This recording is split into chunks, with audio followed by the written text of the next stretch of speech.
بسم الله الرحمن الرحيم الحمد لله رب العالمين الرحمن الرحيم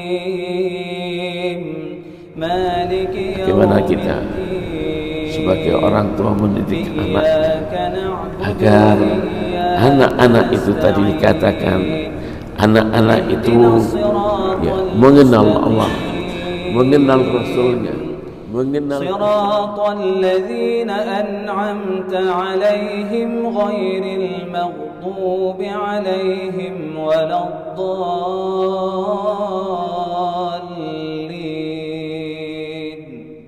آمين.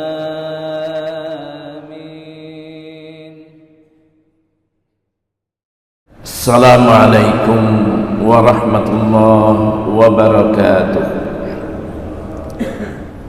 Alhamdulillah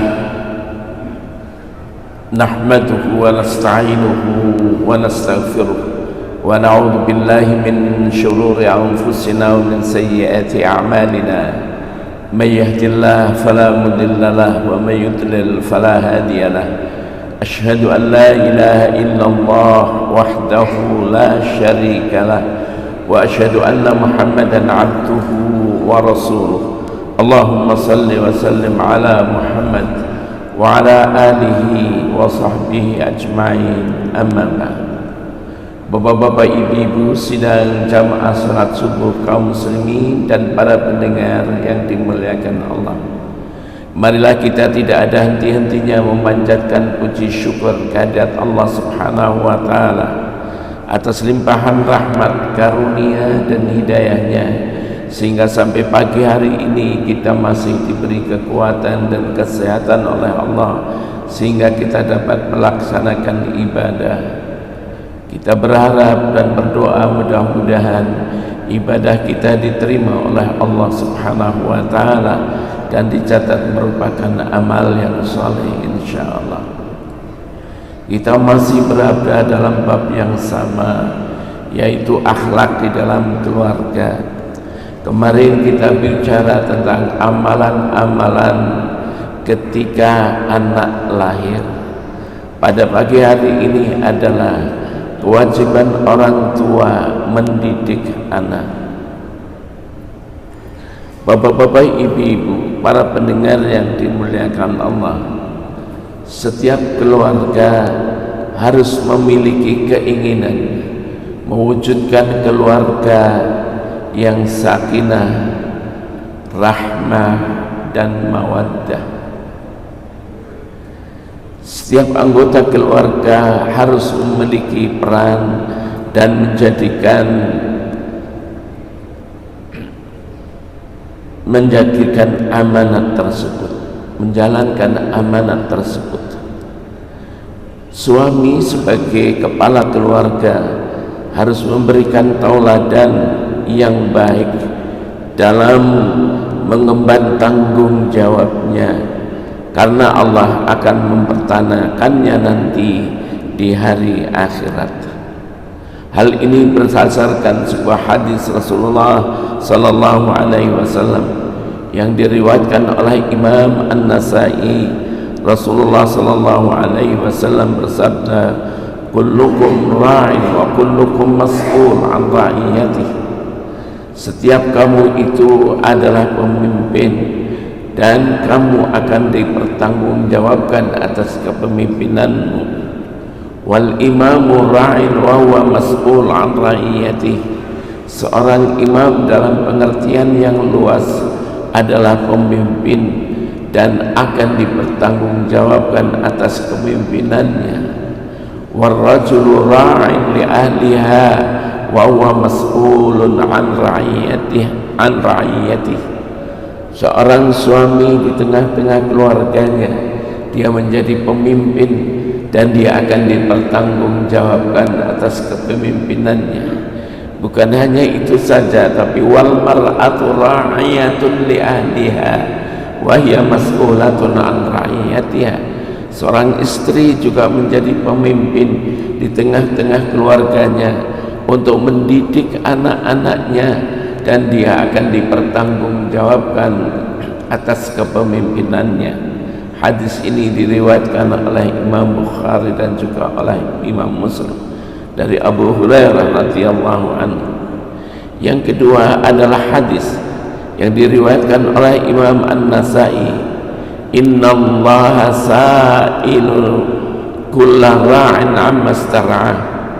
Sesungguhnya Allah akan menanyakan setiap pemimpin dari apa yang diamanatkan dengan kepemimpinannya.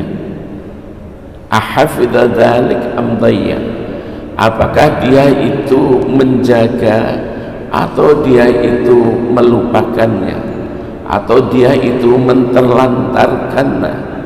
Hatta yus'al ar-rajul an ahli baitihi, sehingga dia akan ditanya, suami akan ditanya tentang bagaimana mendidik keluarga di rumahnya. Rawahun Nasai, hadis diriwayatkan oleh Imam An-Nasai. Jadi sebagai seorang suami, dalam hadis ini jelas bahwa nanti di hari akhirat seorang suami itu akan dipertanyakan bagaimana dia memimpin keluarganya, membina keluarganya, mendidik keluarganya, termasuk anak-anak di dalamnya. Bapak-bapak, ibu-ibu yang dirahmati Allah, seorang suami harus berusaha dengan sungguh-sungguh menjadi orang yang saleh. Dengan apa? Dengan mengkaji ilmu agama, memahaminya, serta mengamalkan apa yang diperintahkan oleh Allah Subhanahu wa ta'ala dan menjauhi apa yang dilarang oleh Allah Subhanahu wa ta'ala. Itulah seorang suami. Berusaha betul-betul untuk menjadi suami yang saleh, belajar mengkaji ilmu agama, mengamalkan ajaran agama. Kemudian dia juga mengajak istrinya untuk berbuat yang sama, berusaha istrinya menjadi orang yang salihah, sehingga anak akan menteladani kedua orang tuanya. Ini ya harus begitu memang.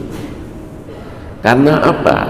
Karena anak ya melihat orang tua adalah sebagai pendidik pertama. Kalau pendidiknya baik, akhlaknya baik, anak pun akan mengikutinya, karena anak akan mengikuti orang tuanya. Gerak-geriknya, tingkah lakunya, perkataannya, semua akan diikuti oleh anak-anaknya. Saya terkejut suatu hari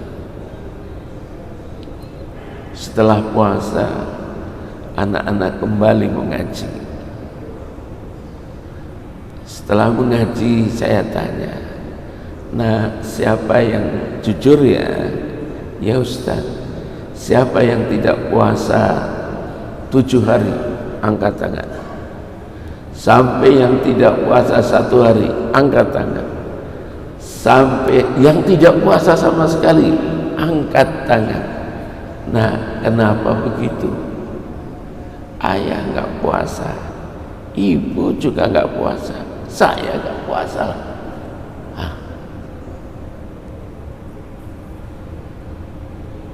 Kalau ayahnya merokok, anaknya nanti dia akan merokok. Itulah orang tua menjadi teladan bagi anak-anaknya. Oleh karena itu, hal-hal apa saja yang harus diperhatikan di dalam mendidik anak? Pertama, mendidik anak dengan cara-cara yang baik dan sabar agar mereka mengenal Allah Subhanahu wa ta'ala, mencintai Allah Subhanahu wa ta'ala yang menciptakannya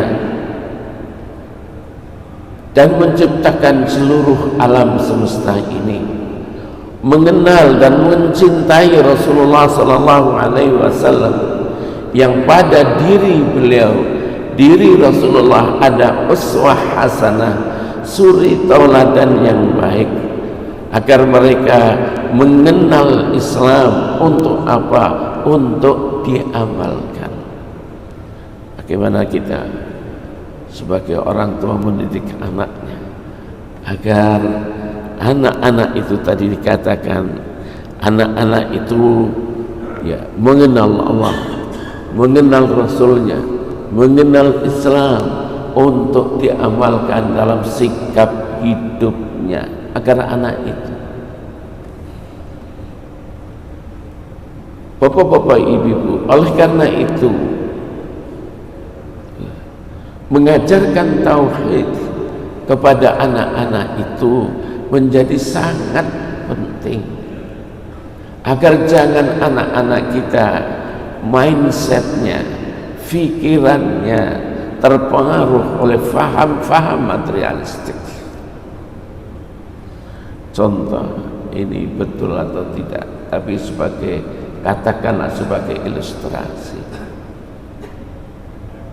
Suatu hari ada ibu guru mengajar anak-anak kecil TK.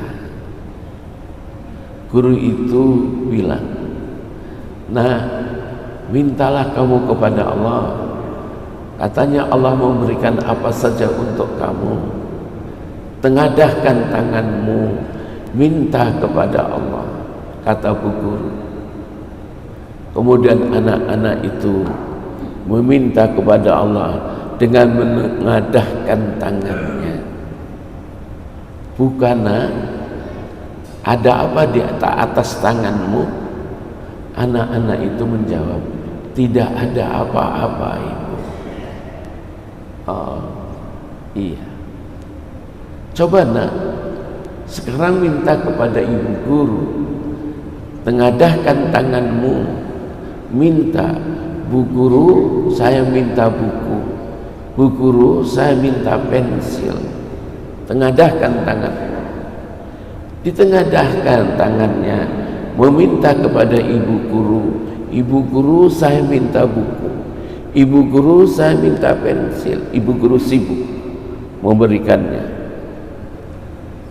"Buka tanganmu nak." Dibuka. "Ada buku nak?" "Ada." "Ada pensil nak?" "Ada."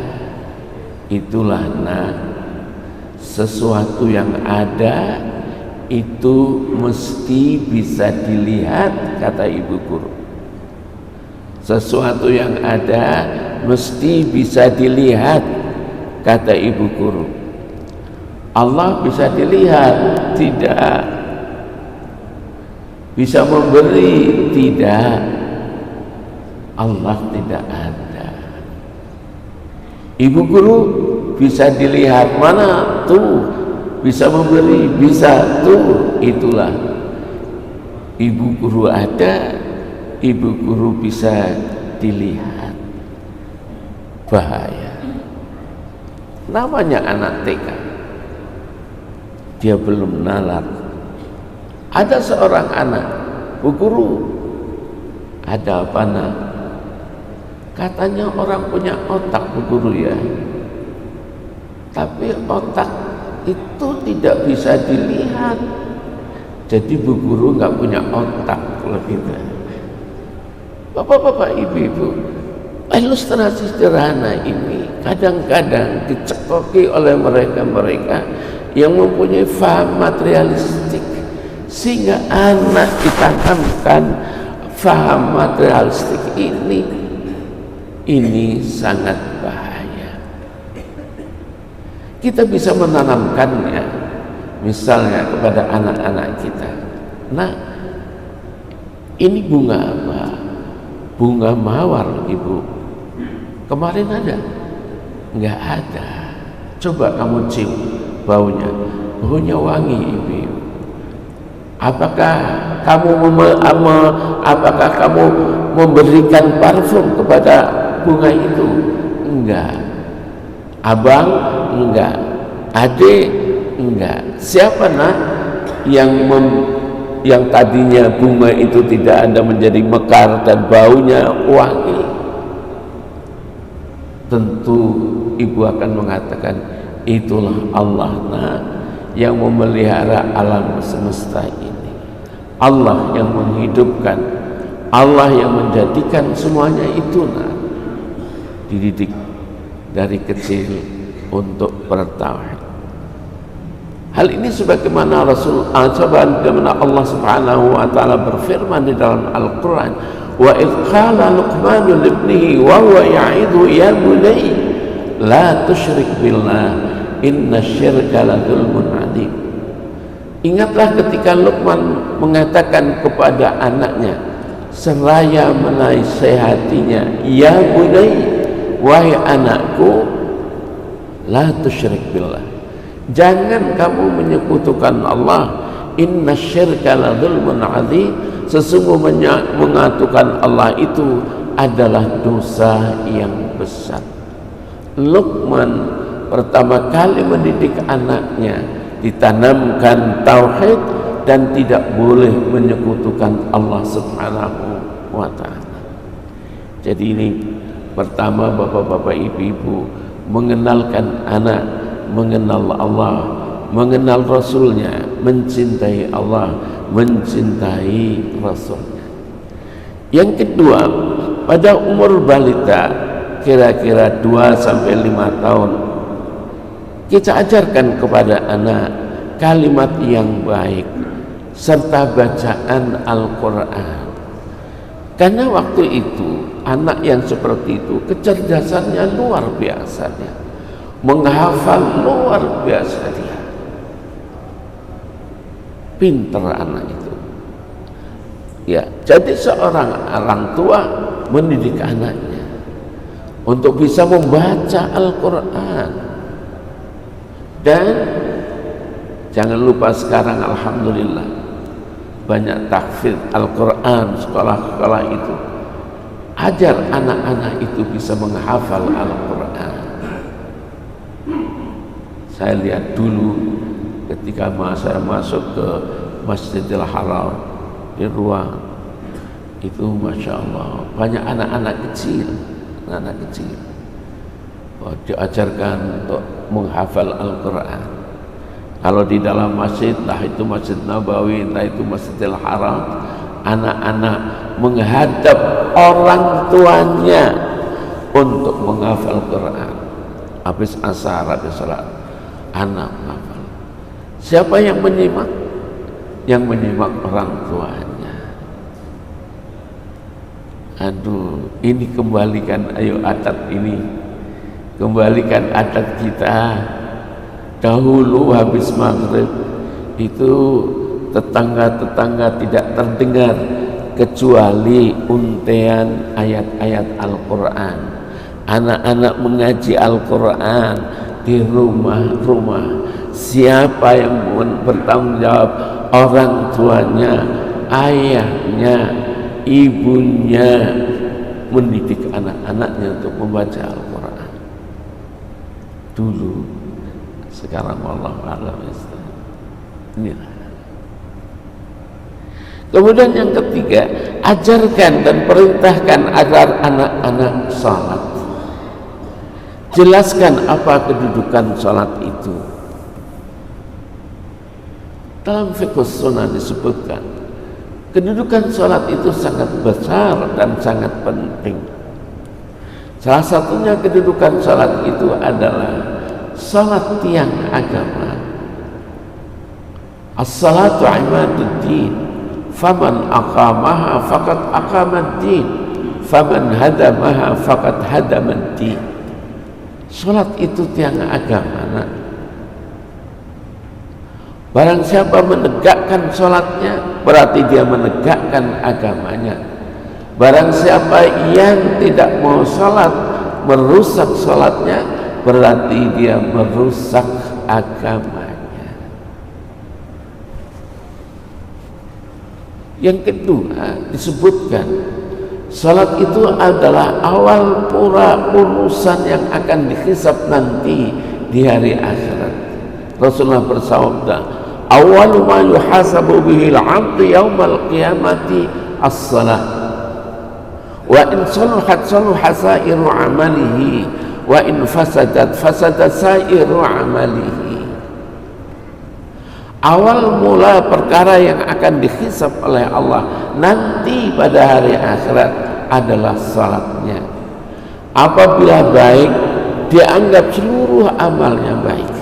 Apabila salatnya rusak, maka seluruh amalnya dianggap rusak.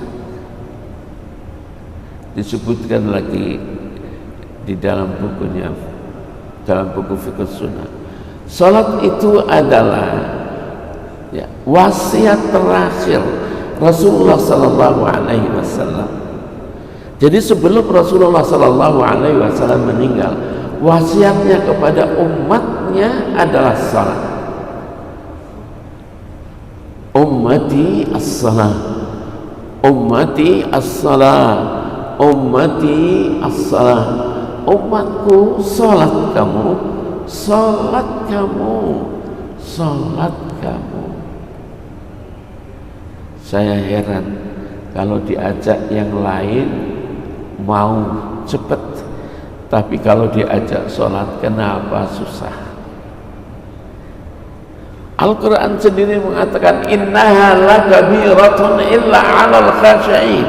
Sholat itu berat kecuali orang-orang yang khusyuk. Sholat itu berat. Ya sebetulnya enggak berat ya bagi orang-orang yang tidak peduli, ya berat kecuali orang-orang yang khusyuk, yang mau melaksanakan sholat dengan baik. Karena itu Rasulullah mengatakan umatku sholat, umatku sholat. Sampai Rasulullah mengatakan di dalam kedudukan sholat ini, la tunqidanna 'ural Islam 'urwatan 'urwalatan falamma qadat 'urwatun tashabbatha an-nasu billati taliha awwaluhunna naqdan al-hukm wa akhiruhunna as-salah. Tali keislaman yang akan putus di dalam diri seseorang, kalau sudah putus satu akan merembet putus-putus yang lain. Awwaluhunna naqdan, yang akan putus pertama kali pada tali keislaman yang ada di dalam diri seseorang itu adalah al-hukmu, hukum. Kalau orang sudah enggak open hukum Islam, enggak open sah atau batal, maka sudah tali keislamannya itu putus.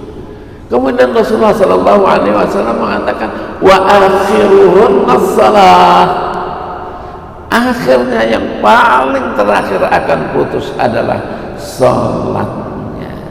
Kalau sudah salat putus, sudah habislah itu.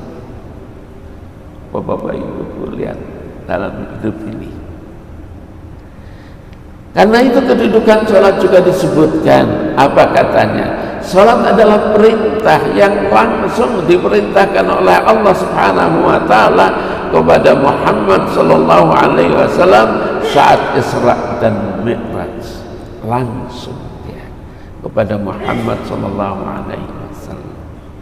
Itulah kedudukan yang sangat penting di dalam di dalam salat ini.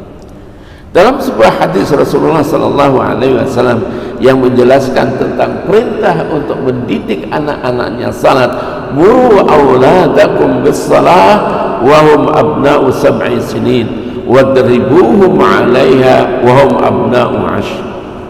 Perintahkanlah anak-anakmu untuk salat ketika dia berumur 7 tahun.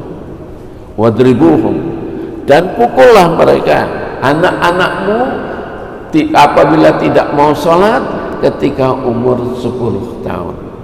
Dipukul bukan yang pukul memar, menyakitkan anggota badannya, tidak, sebagai peringatan, sebagai nasihat. Wafarriqu bainahum fil madaji', kemudian pisahkan tempat tidurnya antara laki-laki antara perempuan, pisahkan. Hadis diriwayatkan oleh Imam Abu Daud dan juga oleh Imam Ahmad. Kemudian bukan hanya memerintahkan kepada anak-anaknya, Tapi seorang suami juga mengajak istri dan anak-anaknya untuk sholat tepat waktu. Kalau sudah Allahu Akbar, nah sudah azan. Kalau bapaknya sering pergi jamaah, ajak anak-anaknya. Saya lihat, yuk, ayo nak, ajak anaknya, ayo sholat. Istriku, ayo sholat berjamaah. Ibu-ibu kan boleh berjamaah. Pergi nak, istriku pergi. Ajak. Kenapa diajak? Untuk menjadi kebiasaan anak, mendidik akhlaknya, bahwa sholat berjamaah itu sangat penting. Ayo nak, perintahkan sebagai suami. Dan juga mengingatkan untuk kita bersabar. Ini mohon maaf, mendidik itu ya, apalagi mendidik agar anaknya menjadi anak yang soleh. Mendidik itu tidak sama dengan membuat bangunan. Kalau membuat bangunan ada semen, ada besi, ada pasir, jadi dia. Tapi mendidik anak tidak seperti itu.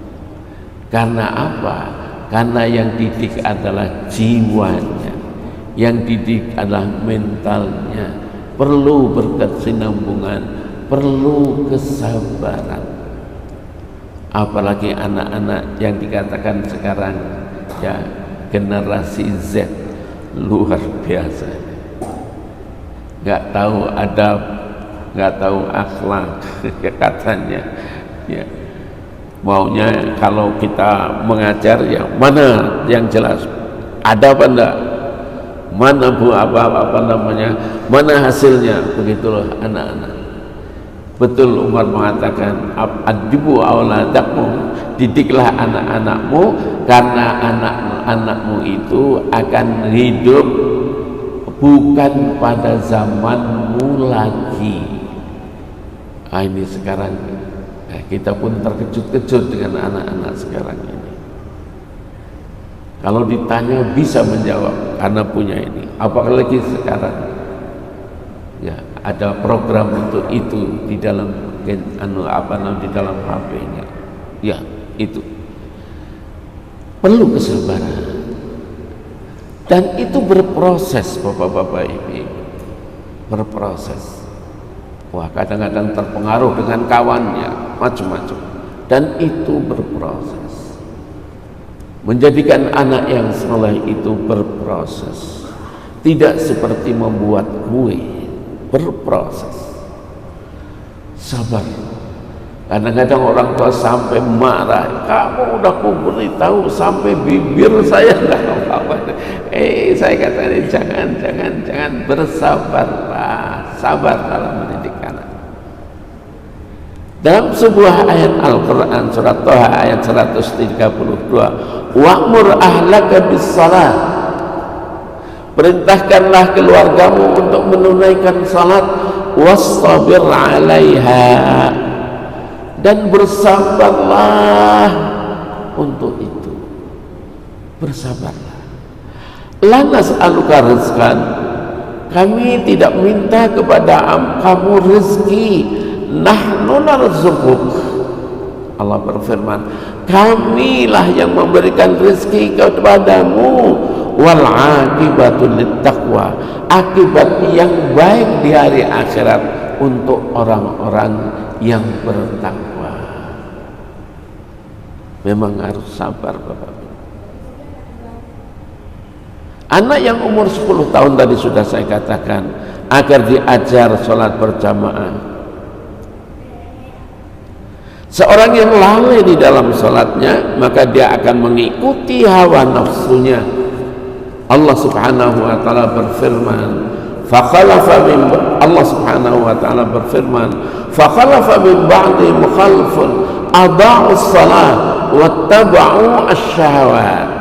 Nanti ada suatu generasi sesudah mereka, generasi yang adha'us salat, yang melalaikan salatnya, wattaba'u asyahawat, dan mengikuti hawa nafsunya, fasawfa yalqauna ghayya, dan mereka ke depan akan menjadi tersesat. Surat Maryam ayat 53. Kemudian orang tua hendaknya memperhatikan akhlak anaknya, akhlak kepada orang tuanya, akhlak kepada ayah, akhlak kepada ibu, akhlak kepada saudara-saudaranya yang kecil maupun saudara-saudara yang besar dan saudara-saudara yang lain, dan termasuk akhlak dengan tetangga, akhlak di dalam sosialnya. Anak-anak diajarkan sedini mungkin, termasuk di dalamnya diperhatikan temannya, siapa temannya. Hadis Rasulullah sallallahu alaihi wasallam menjelaskan itu, ar-rajul ala dini khalilihi, seseorang itu akan mengikuti faham agama temannya. Falyanzur ahadukum man yukhaliluhu, lihatlah salah seorang di antara kamu, man yukhaliluhu, siapa yang menemani dia, siapa yang menemani dia, siapa yang menjadi teman dia. Dikatakan dalam hadis yang lain, kalau dekat berteman itu seperti dekat-dekat dengan tukang pandai yang membuat cangkul, membuat sabit dan lain-lain. Itu dengan api. Kalau dekat-dekat dengan itu terpecik baju kita, akan lubang baju kita kena api. Begitu kalau anak-anak kita itu dekat dengan anak-anak yang tidak berakhlak, nanti tertular. Dalam pepatah Arab dikatakan su'ul khuluqi yu'ti, akhlak yang jelek itu menular. Kalau akhlak yang baik ditularkan saja, nggak menular-nular. Tapi kalau akhlak yang jelek tidak ditularkan pun akan menular sendiri. Jadi kalau anak itu berteman dengan orang yang baik, seperti dekat dengan minyak wangi, penjual minyak wangi, paling tidak kita kecipratan minyak wanginya dan berbau wangi badan kita. Itulah perumpamaan yang diberikan oleh Rasulullah sallallahu alaihi wasallam. Terakhir, orang tua berdoa kepada Allah pada waktu-waktu yang mustajabah. Salah satu di antara waktu yang mustajabah adalah sepertiga akhir malam, yaitu dengan sholat tahajud. Perhatikan keluarganya, doakan mereka, anak-anak kita menjadi anak-anak yang soleh, tumpuan harapan keluarga, tumpuan harapan masyarakat, tumpuan harapan umatnya. Rabbana hab lana min azwajina wa dhurriyyatina qurrata a'yunin waj'alna lil muttaqina imama. Terus meminta kepada Allah Subhanahu wa taala dalam waktu-waktu mustajabah. Waktu mustajabah lagi bapak-bapak itu bainal adzanain, di antara dua azan, Allahu Akbar dan iqamah, di tengah-tengahnya mau sholat itu juga merupakan waktu yang mustajabah. Sehingga saya lihat bapak-bapak berdoa antara azan dan iqamah, waktu mustajabah. Di dalam masjid lagi waktu mustajabah. Bapak-bapak, ibu-ibu, inilah hal-hal yang harus diperhatikan bagi orang tua untuk mendidik anak-anaknya, dan mendidik anak merupakan kewajiban orang tuanya. Ini saja pada pagi hari ini, dan kita lanjutkan insyaallah pada minggu yang akan datang, pada minggu yang akan datang. Wabillahi taufiq wal hidayah. Wassalamualaikum warahmatullahi wabarakatuh. إذا السماء انفطرت وإذا الكواكب انتثرت وإذا البحار فجرت وإذا القبور بعثرت علمت نفس ما قدمت وأخرت. يا أيها الإنسان ما غرك بربك الكريم الذي خلقك فسواك فعدلك في أي صورة ما شاء ركبك. كلا بل تكذبون بالدين وإن عليكم لحافظين كراما كاتبين يعلمون ما تفعلون. إن الأبرار لفي نعيم وإن الفجار لفي جحيم يصلونها يوم الدين وما هم عنها بغائبين. وما أدراك ما يوم الدين ثم ما أدراك ما يوم الدين يوم لا تملك نفس لنفس شيئا والأمر يومئذ لله.